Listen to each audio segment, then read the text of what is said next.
ദേശീയ പുരസ്കാരങ്ങൾ അക്കൊല്ലത്തെ ഏറ്റവും മോശപ്പെട്ട പടത്തിനാണ് കിട്ടുന്നത്.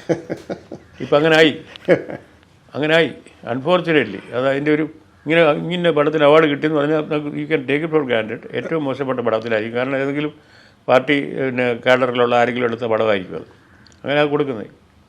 ഇത് ഒരു ജനങ്ങളുടെ ഒരു അല്ല, അവർ ഒരുമാതിരി സാംസ്കാരിക സ്ഥാപനങ്ങൾ മുഴുവനും ക്ലീനാക്കി തറ പറ്റിച്ചു കഴിഞ്ഞു. ഇനിയിപ്പോൾ അതിനൊന്നും മോചനമില്ല, നമുക്കതിന് രക്ഷയൊന്നുമില്ല. ഇനിയിപ്പോൾ അവർ പറയുന്ന ചരിത്രവും ഭൂമിശാസ്ത്രവും ഒക്കെ ഇനി പഠിച്ചാൽ മതി. കുട്ടികൾക്ക് കൊടുക്കുന്നത് എന്താ?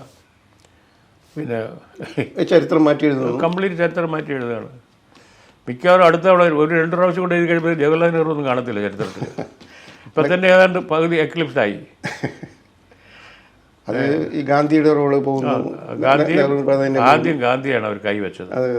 അത് ശരിയാവത്തില്ല എന്ന് തോന്നിയപ്പോൾ അങ്ങ് വിട്ടു. അല്ലെങ്കിൽ അങ്ങനെ ഗാന്ധി ചർക്കാൻ ചുറ്റുന്ന പോലെ ഇയാളിരുന്ന പടമൊക്കെ വെച്ച് ഓർമ്മയുണ്ടോ?